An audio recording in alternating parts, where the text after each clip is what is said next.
ಮುಖ್ಯಮಂತ್ರಿಯವರೇ ಹಾಗೂ ಆಡಳಿತ ಪಕ್ಷದ ನಾಯಕರಿಗೂ ಹಾಗೂ ಸದಸ್ಯರಿಗೂ ಈ ಅಧಿವೇಶನಕ್ಕೆ ಸ್ವಾಗತ ಹಾಗೂ ಧನ್ಯವಾದಗಳು. ಸಂತಾಪ ಸೂಚನೆ. ನಮಗಾಗಿ ನಮ್ಮ ದೇಶಕ್ಕಾಗಿ ಹೋರಾಡುತ್ತಿರುವ ಹಾಗೂ ಹೋರಾಡಿ ವೀರ ಮರಣ ಹೊಂದಿರುವ ಸೈನಿಕರಿಗೆ ಗೌರವ ಸಲ್ಲಿಸುವ ಸಮಯ. ಮೌನ ಪ್ರಾರಂಭ.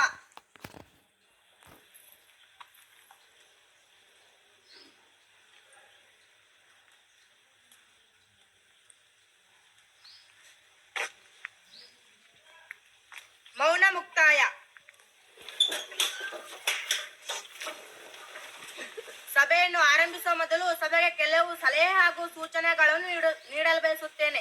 ಸಭೆಯಲ್ಲಿ ಸಮಯದ ಅಭಾವವಿರುವುದರಿಂದ ವಿರೋಧ ಪಕ್ಷದವರು ಆಡಳಿತ ಪಕ್ಷದವರಿಗೆ ಪ್ರಶ್ನೆ ಕೇಳಲಿ ಹಾಗೂ ಆಡಳಿತ ಪಕ್ಷದವರು ಆ ಪ್ರಶ್ನೆಗೆ ಆಡಳಿತವಾಗಿ ಉತ್ತರಿಸಬೇಕು.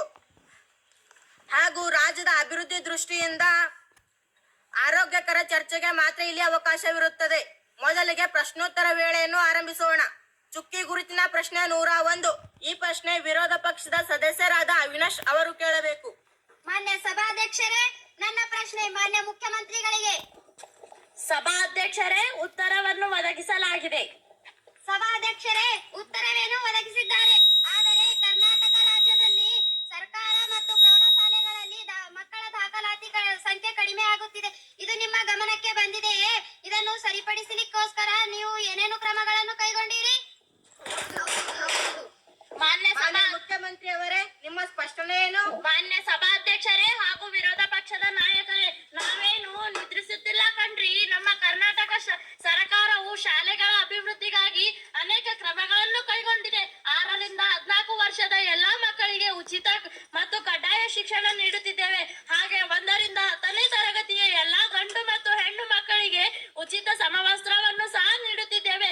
ಹಾಗೆ ಉಚಿತ ಪಠ್ಯ ಪುಸ್ತಕ, ಹಾಗೆ ಮಧ್ಯಾಹ್ನದ ವೇಳೆ ಬಿಸಿ ಊಟ, ಪೋಷಕಾಂಶ ಕೊರತೆಯನ್ನು ನೀಗಿಸಲು ವಾರದಲ್ಲಿ 5 ದಿನ ಕ್ಷೀರಭಾಗ್ಯ ಯೋಜನೆ ಅಡಿಯಲ್ಲಿ ಹಾಲು ಹಾಗೂ ರಾಗಿ ಮಾಲ್ಟ್ ಅನ್ನು ಸಹ ನೀಡಲಾಗಿದೆ. ಹಾಗೆ ವಾರದಲ್ಲಿ 6 ದಿನ ಮೊಟ್ಟೆ ದಿನದ ಮಕ್ಕಳಿಗೆ ಚಕ್ಕೆ ಅಥವಾ ಬಾಳೆಹಣ್ಣು ಸಹ ವಿತರಿಸಲಾಗಿದೆ. ಬಡ ಮಕ್ಕಳು ಓದಲಿಗೋಸ್ಕರ ಅವರಿಗೆ ವಿದ್ಯಾರ್ಥಿ ವೇತನ ಹಾಗೂ ಹಾಸ್ಟೆಲ್ ಸೌಲಭ್ಯವನ್ನು ಕಲ್ಪಿಸಿದ್ದೇವೆ. ಕರ್ನಾಟಕ ದರ್ಶನ ಯೋಜನೆ ಅಡಿಯಲ್ಲಿ ಆಯ್ದ ವಿದ್ಯಾರ್ಥಿಗಳಿಗೆ ಪ್ರವಾಸಕ್ಕೆ ಸಹ ಕಳಿಸಿಕೊಡುತ್ತಿದ್ದೇವೆ. ಶಾಲೆಯಿಂದ ಮನೆಗೆ, ಮನೆಯಿಂದ ಶಾಲೆಗೆ ಪ್ರಯಾಣಿಸುವ ವಿದ್ಯಾರ್ಥಿಗಳಿಗೆ ಸಾರಿಗೆ ಇಲಾಖೆ ವತಿಯಿಂದ ಬಸ್ ಪಾಸ್ ಅನ್ನು ಸಹ ನೀಡಲಾಗಿದೆ. ಹಾಗೆ ಕಸ್ತೂರಿಬಾ ಗಾಂಧಿ ವಸತಿ ಶಾಲೆ, ಝಾನ್ಸಿ ರಾಣಿ ಲಕ್ಷ್ಮೀಬಾಯಿ ವಸತಿ ಶಾಲೆ, ಆದರ್ಶ ಶಾಲೆ ಮುಂತಾದ ಶಾಲೆಗಳಲ್ಲಿ ಆಂಗ್ಲ ಮಾಧ್ಯಮ ಬೋಧನೆಯನ್ನು ಸಹ ನೀಡಲಾಗಿದೆ. ವಿದ್ಯಾರ್ಥಿಗಳು ಉತ್ತಮ ಅಂಕ ಪಡೆಯಲಿಕ್ಕೋಸ್ಕರ, ಅಂದರೆ ಅವರಿಗೆ 85% ಅಂಕ ಪಡೆದಿರುವ ವಿದ್ಯಾರ್ಥಿಗಳಿಗೆ ವಿದ್ಯಾರ್ಥಿ ವೇತನವನ್ನು ಸಹ ನೀಡಲಾಗಿದೆ. ಇಷ್ಟೆಲ್ಲ ಸೌಲಭ್ಯ ನಮ್ಮ ಸರ್ಕಾರವು ಅನೇಕ ಕ್ರಮಗಳನ್ನು ಕೈಗೊಂಡಿದೆ ಎಂದು ಹೇಳಲು ಇಷ್ಟಪಡುತ್ತೇನೆ. ಮಾನ್ಯ ಸಭಾಧ್ಯಕ್ಷರೇ, ಅಲ್ರಿ ಮಾನ್ಯ ಮುಖ್ಯಮಂತ್ರಿಗಳೇ, ನೀವೇನು ಇಷ್ಟೆಲ್ಲ ಮಾಡ್ತಿದ್ರಿ, ಸಂತೋಷದ ವಿಚಾರ. ಆದರೆ ತಮಿಳುನಾಡಿನಲ್ಲಿ ಮಕ್ಕಳ ದಾಖಲಾತಿ ಸಂಖ್ಯೆ ಹೆಚ್ಚಿಸಲಿಕ್ಕೋಸ್ಕರ ಬೆಳಗಿನ ಉಪಹಾರ, ಹಾಲು, ಮಧ್ಯಾಹ್ನ ಬಿಸಿ ಊಟ, ಹೋಗ್ಬೇಕಾದ್ರೆ ಬಿಸ್ಕಿಟು ಕೂಡ ಕೊಟ್ಟು ಕಳಿಸ್ತಾರೆ.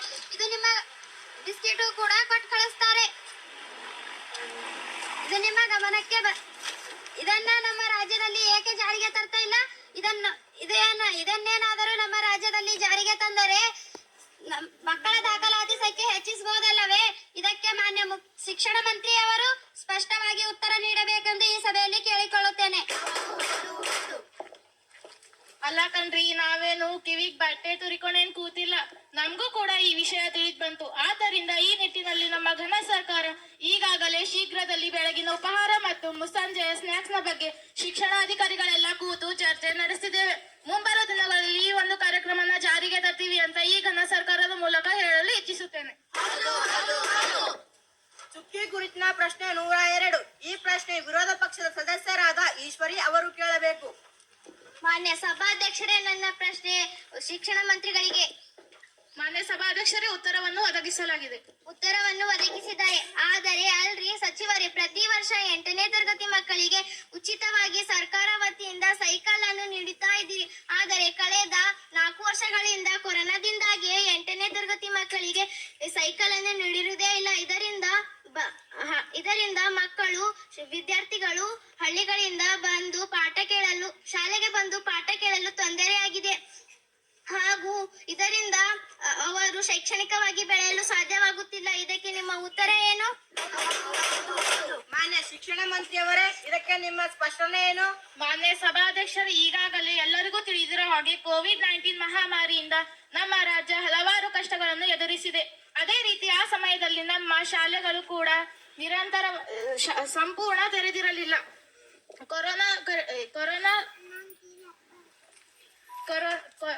ಅದೇ ರೀತಿ ಆ ಸಮಯದಲ್ಲಿ ಕೋವಿಡ್-19 ಮಹಾಮಾರಿಯಿಂದ ಆರೋಗ್ಯ ಮತ್ತು ಚಿಕಿತ್ಸೆಗೋಸ್ಕರ ನಮ್ಮ ತೆರಿಗೆಯ ಬಹಳಷ್ಟು ಹಣವನ್ನು ಅದಕ್ಕೆ ಹಾಕಿದ್ದೇವೆ. ಕೊರೋನಾ ಕಡಿಮೆ ಆದ್ದರಿಂದ 8ನೇ ತರಗತಿಯ ವಿದ್ಯಾರ್ಥಿಗಳಿಗೆ ಸೈಕಲ್ ವಿತರಣೆಯನ್ನು ಕಡ್ಡಾಯವಾಗಿ ನೀಡುತ್ತೇವೆ ಎಂದು ಈ ಸರ್ಕಾರದ ಮೂಲಕ ಹೇಳಲು ಇಚ್ಛಿಸುತ್ತೇನೆ. ಮಾನ್ಯ ಸಭಾಧ್ಯಕ್ಷರೇ, ಹಾಗಾದರೆ ಈ ವರ್ಷ 8ನೇ ತರಗತಿ ಮಕ್ಕಳಿಗೆ ಮಾತ್ರ ಸೈಕಲ್ ನೀಡುತ್ತೀರಾ ಅಥವಾ ಕಳೆದ 3 ವರ್ಷದ ಮಕ್ಕಳಿಗೂ ಸೈಕಲ್ ನೀಡುತ್ತೀರಾ?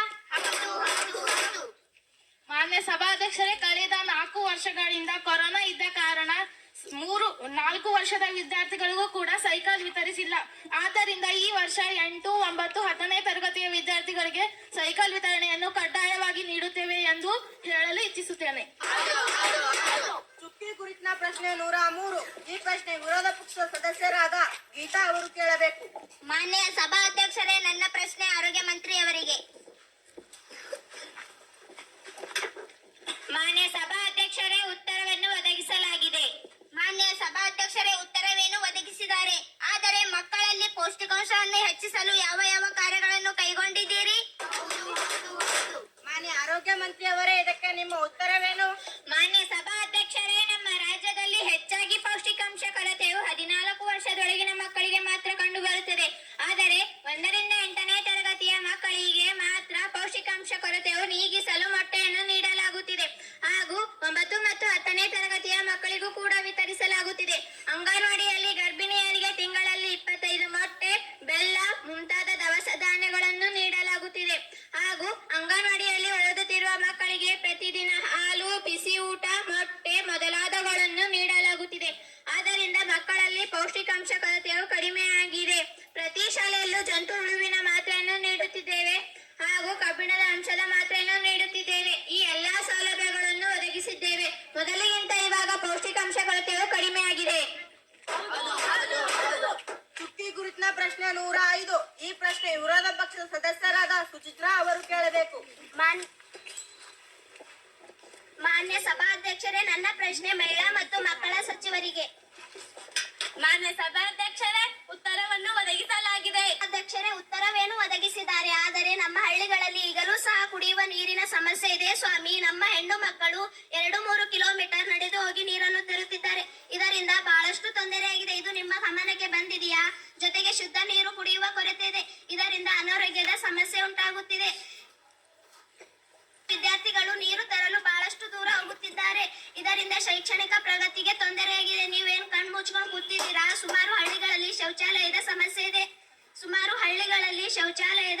ಇದೆ. ಇದನ್ನು ಪರಿಹರಿಸಲು ಯಾವ ಯಾವ ಕ್ರಮಗಳನ್ನು ಕೈಗೊಂಡಿದ್ದೀರಿ? ಮಕ್ಕಳ ಕಲ್ಯಾಣ ಇಲಾಖೆಯವರೇ, ಇದಕ್ಕೆ ನಿಮ್ಮ ಸ್ಪಷ್ಟನೆ ಏನು? ಮಾನ್ಯ ಸಭಾಧ್ಯಕ್ಷರೇ, ಹೌದು ಸ್ವಾಮಿ, ಈ ಸಮಸ್ಯೆ ಸರ್ಕಾರವು ಗಮನಕ್ಕೆ ಬಂದಿದೆ. ಇದನ್ನು ನಿವಾರಿಸಲು ಹಲವಾರು ಕ್ರಮಗಳನ್ನು ಕೈಗೊಂಡಿದ್ದೇವೆ. ಅದಕ್ಕೆ ಮುಂಬರುವ ವರ್ಷದಲ್ಲಿ ಹೆಚ್ಚು ಅನುದಾನವನ್ನು ನೀಡಲಾಗುವುದು ಹಾಗೂ ಘನ ಸರ್ಕಾರವು ಶೌಚಾಲಯ ಹಾಗೂ ಶುದ್ಧ ನೀರಿನ ಘಟಕವನ್ನು ನಿರ್ಮಿಸಲು ಗ್ರಾಮ ಪಂಚಾಯಿತಿಗೆ ಸಾವಿರಾರು ಕೋಟಿಗಳನ್ನು ಬಿಡುಗಡೆ ಮಾಡಿದ್ದೇವೆ ಹಾಗೂ ಗ್ರಾಮ ಪಂಚಾಯಿತಿಯ ಅಧ್ಯಕ್ಷರು ಪಿಡಿಒಗಳಿಗೆ ಆದೇಶವನ್ನು ನೀಡಿದ್ದೇವೆ. ನಮ್ಮ ಸರ್ಕಾರ ಕೂಡ ಯಾವ ಹಳ್ಳಿಗಳಲ್ಲಿ ನೀರಿಲ್ಲವೋ, ಶೌಚಾಲಯ ಇಲ್ಲವೋ ಪರಿಶೀಲಿಸಿ ಮನೆಮನೆಗಾಗಿ ಮಾಡುತ್ತಿದ್ದೇವೆ. ಮುಂಬರುವ ದಿನಗಳಲ್ಲಿ ಪ್ರತಿಯೊಂದು ಮನೆಯಲ್ಲೂ ಶುದ್ಧ ನೀರು, ಶೌಚಾಲಯ ಇದ್ದೇ ಇರುತ್ತೆ ಎಂದು ನಮ್ಮ ಘನ ಸರ್ಕಾರವು ಹೇಳಲು ಇಚ್ಛಿಸುತ್ತದೆ. ಚುಕ್ಕಿ ಕುರಿತಿನ ಪ್ರಶ್ನೆ 106. ಈ ಪ್ರಶ್ನೆ ವಿರೋಧ ಪಕ್ಷದ ನಾಯಕಿಯಾದ ಪ್ರಿಯಾಂಕಾ ಅವರು ಕೇಳಬೇಕು. ಮಾನ್ಯ ಸಭಾಧ್ಯಕ್ಷರೇ, ನನ್ನ ಪ್ರಶ್ನೆ ಗೃಹ ಮಂತ್ರಿಗಳಿಗೆ. ಸಭಾಧ್ಯಕ್ಷರೇ, ಉತ್ತರವನ್ನು ಒದಗಿಸಲಾಗಿದೆ. ಸಭಾಧ್ಯಕ್ಷರೇ, ಉತ್ತರವೇನು ಒದಗಿಸಿದ್ದಾರೆ. ಆದರೆ ನಮ್ಮ ರಾಜ್ಯದಲ್ಲಿ ಕೋಮು ಗಲಭೆಗಳು, ಹಿಂದೂ ಮುಸ್ಲಿಂ ಗಲಭೆಗಳು ಹೆಚ್ಚಾಗುತ್ತಿವೆ. ಇದರಿಂದ ಕೆಲ ಕಿಡಿಗೇಡಿಗಳು ಗಲಾಟೆಯನ್ನು ಮಾಡುತ್ತಿದ್ದಾರೆ. ಇದನ್ನು ತಡೆಗಟ್ಟಲು ಪೊಲೀಸರಿಗೆ ಸಾಧ್ಯವಾಗುತ್ತಿಲ್ಲ.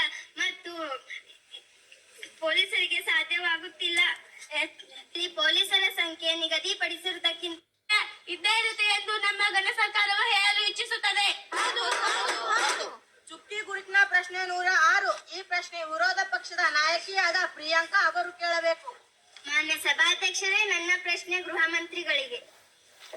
ಸಭಾಧ್ಯಕ್ಷರೇ, ಉತ್ತರವನ್ನು ಒದಗಿಸಲಾಗಿದೆ. ಸಭಾಧ್ಯಕ್ಷರೇ, ಉತ್ತರವೇನು ಒದಗಿಸಿದ್ದಾರೆ. ಆದರೆ ನಮ್ಮ ರಾಜ್ಯದಲ್ಲಿ ಕೋಮು ಗಲಭೆಗಳು, ಹಿಂದೂ ಮುಸ್ಲಿಂ ಗಲಭೆಗಳು ಹೆಚ್ಚಾಗುತ್ತಿವೆ. ಇದರಿಂದ ಕೆಲ ಕಿಡಿಗೇಡಿಗಳು ಗಲಾಟೆಯನ್ನು ಮಾಡುತ್ತಿದ್ದಾರೆ. ಇದನ್ನು ತಡೆಗಟ್ಟಲು ಪೊಲೀಸರಿಗೆ ಸಾಧ್ಯವಾಗುತ್ತಿಲ್ಲ.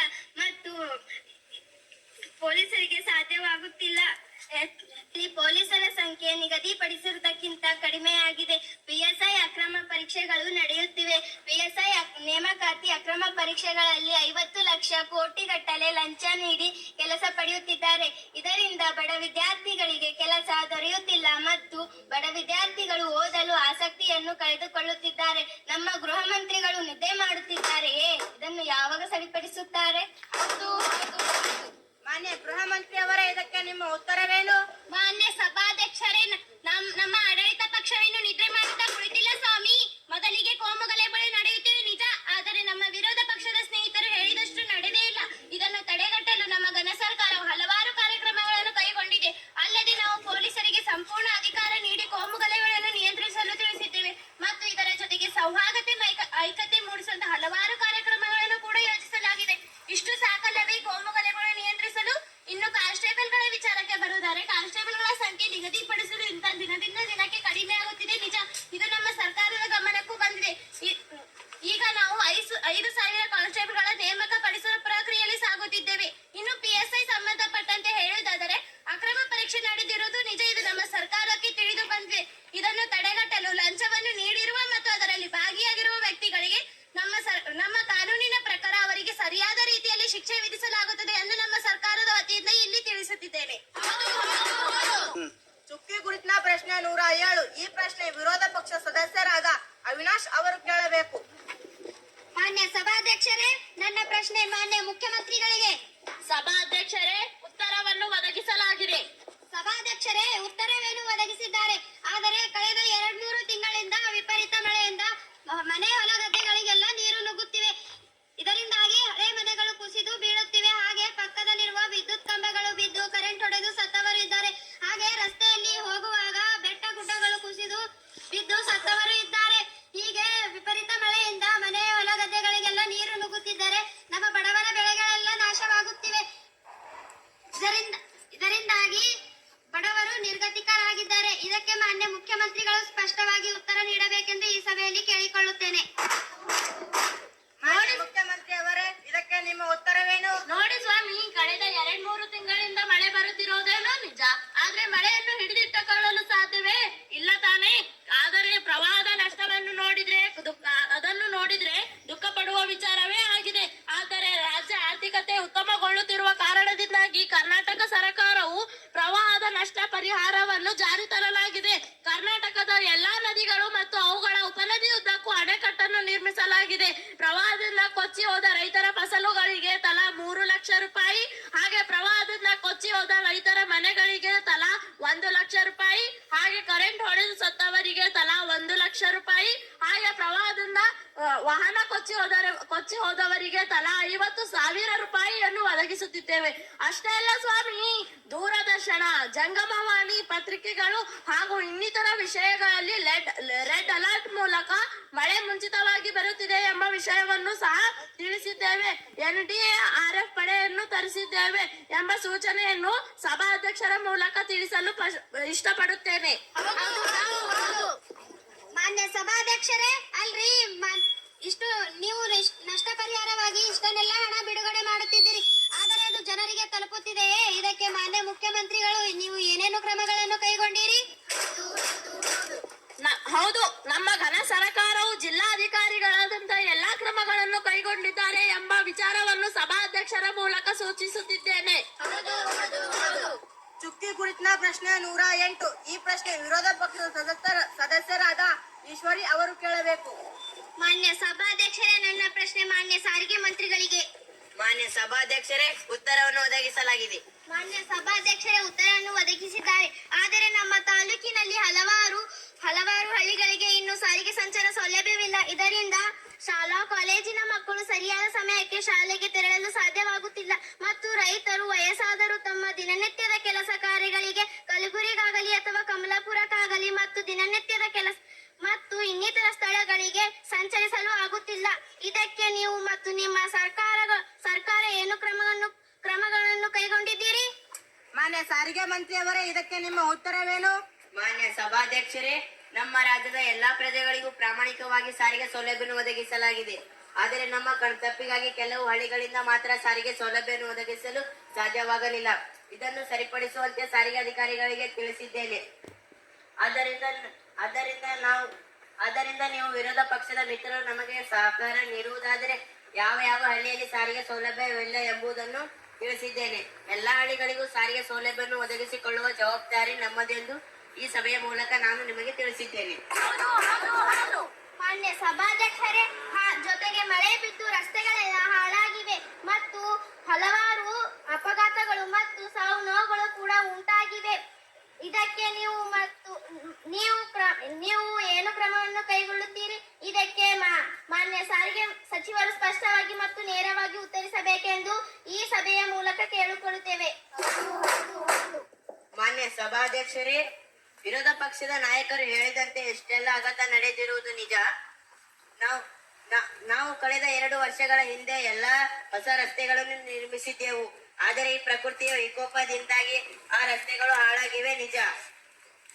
ಆದ್ದರಿಂದ ಈಗಾಗಲೇ ನಾವು ಹಾಳಾಗಿರುವ ರಸ್ತೆಗಳಿಗೆ ಸರಿಪಡಿಸುವಂತೆ ಸಾರಿಗೆ ಅಧಿಕಾರಿ ಮತ್ತು PWD ಅಧಿಕಾರಿಗಳಿಗೆ ತಿಳಿಸಿದ್ದೇವೆ. ಅವರು ಇನ್ನು 2 ತಿಂಗಳ ಒಳಗೆ ಹಾಳಾಗಿರುವ ಎಲ್ಲಾ ರಸ್ತೆಗಳನ್ನು ಸರಿಪಡಿಸಿಕೊಡುವುದಾಗಿ ಹೇಳಿದ್ದಾರೆ. ಈ ಸಭೆಯ ಮೂಲಕ ನಾವು ನಿಮಗೆ ತಿಳಿಸಿದ್ದೇನೆ. ಚುಕ್ಕಿ ಗುರುತಿನ ಪ್ರಶ್ನೆ 109. ಈ ಪ್ರಶ್ನೆ ವಿರೋಧ ಪಕ್ಷದ ಸದಸ್ಯರಾದ ರಂಜಿನಿ ಅವರು ಕೇಳಬೇಕು.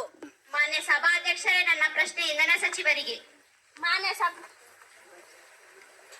ಸಭಾಧ್ಯಕ್ಷರೇ, ಉತ್ತರವನ್ನು ಒದಗಿಸಲಾಗಿದೆ. ಸಭಾಧ್ಯಕ್ಷರೇ, ಉತ್ತರವನ್ನು ಒದಗಿಸಿದ್ದಾರೆ. ಆದರೆ ಸುಮಾರು ಹಳ್ಳಿಗಳಲ್ಲಿ ವಿದ್ಯುತ್ ಇಲ್ಲದೆ ರೈತರು ವ್ಯವಸಾಯ ಮಾಡಲಾಗುತ್ತಿಲ್ಲ. ರಾತ್ರಿ ವೇಳೆ ವಿದ್ಯುತ್ ಕೊಡದ ಕಾರಣದಿಂದ ಅನೇಕ ರೈತರು ಹಾವು ಕಡಿತ ಮುಂತಾದ ಕಾರಣಗಳಿಂದ ಸಾವನ್ನಪ್ಪಿದ ಪ್ರಕರಣಗಳು ಇವೆ. ನೀವು ಬರೀ ಕಾರ್ಖಾನೆ ಫ್ಯಾಕ್ಟರಿಗಳಿಗೆ 24 ಗಂಟೆ ಕರೆಂಟ್ ಕೊಟ್ಟರೆ ಹೇಗೆ? ಬೆಳಗ್ಗೆ ಹೊತ್ತು ಕೂಡ ರೈತರಿಗೆ ಕರೆಂಟ್ ಕೊಡಿ, ಅವರು ನಮ್ಮ ದೇಶದ ಬೆನ್ನೆಲುಬು ಅಂತ ಗೊತ್ತಿರಲಿ. ಹಾಗೆಯೇ ವಿದ್ಯಾರ್ಥಿಗಳು ಓದಲಾಗುತ್ತಿಲ್ಲ. ರಾತ್ರಿ ವೇಳೆ ವಿದ್ಯುತ್ ಇಲ್ಲದೆ ಅವರು ಹೆಚ್ಚು ಅಂಕ ಪಡೆಯಬೇಕೆಂಬ ಆಸೆ ಇಟ್ಟುಕೊಂಡಿದ್ದಾರೆ. ಆದರೆ ಕಡಿಮೆ ಅಂಕವನ್ನು ಪಡೆಯುತ್ತಿದ್ದಾರೆ. ನೀವೇ ನಿದ್ದೆ ಮಾಡ್ತಾ ಕುಳಿತಿದ್ದೀರಿ. ಇದಕ್ಕೆ ಮಾನ್ಯ ಇಂಧನ ಸಚಿವರು ಸ್ಪಷ್ಟವಾಗಿ ಉತ್ತರ ಕೊಡಬೇಕೆಂದು ಈ ಸಭೆ ಮೂಲಕ ಕೇಳಿಕೊಳ್ಳುತ್ತೇನೆ.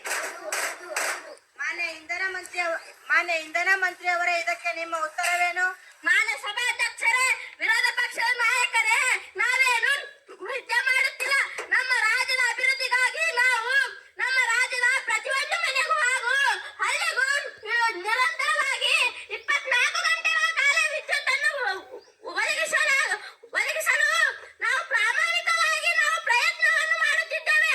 ವಿದ್ಯುತ್ ಅನ್ನು ಉತ್ಪಾದನೆ ಮಾಡಲು ಬಹಳಷ್ಟು ಕ್ರಮಗಳನ್ನು ಕೈಗೊಂಡಿದ್ದೇವೆ. ವಿದ್ಯುತ್ ಉತ್ಪಾದನೆ ಮತ್ತು ಕಲ್ಲಿದ್ದಲ ಮೂಲಕ ವಿದ್ಯುತ್ ಉತ್ಪಾದನೆ ಮತ್ತು ಸೌರಶಕ್ತಿ ಮೂಲಕ ವಿದ್ಯುತ್ ಉತ್ಪಾದನೆ ಮಾಡುತ್ತಿದ್ದೇವೆ. ಹೀಗೆ ಹಲವಾರು ಮೂಲಗಳಿಂದ ವಿದ್ಯುತ್ ಅನ್ನು ಉತ್ಪಾದನೆ ಮಾಡುತ್ತಿದ್ದೇವೆ. ರಾಜ್ಯದ ಅಭಿವೃದ್ಧಿಯಿಂದ ಕೈಗಾರಿಕೆಗಳಿಗೆ ವಿದ್ಯುತ್ ಅನ್ನು ಸರಬರಾಜು ಮಾಡುವಂತೆ ಅವಶ್ಯಕತೆ ಇದೆ. ಅದರಿಂದಾಗಿ ವಿದ್ಯುತ್ ಸಂಶಯ ಸ್ವಲ್ಪ ಪ್ರಮಾಣದಲ್ಲಿ ಕಂಡು ಬರುತ್ತಿದೆ. ಆದರೂ ಸಹ ನಾವು ಎಲ್ಲ ಗ್ರಾಮಗಳಿಗೆ ವಿದ್ಯುತ್ ಅನ್ನು ಒದಗಿಸುತ್ತಿದ್ದೇವೆ. ನಮ್ಮ ಕರ್ತವ್ಯ 1-2 ಹಳ್ಳಿಗಳು ಬಿಟ್ಟು ಹೋಗಿರಬಹುದು. ಅಂತ ಹಳ್ಳಿ ನಾವು ಪತ್ತೆ ಹಚ್ಚಿ ಅಲ್ಲೂ ಸಹ ವಿದ್ಯುತ್ ಅನ್ನು ಒದಗಿಸುವ ಕ್ರಮಗಳನ್ನು ಕೈಗೊಂಡಿದ್ದೇವೆ.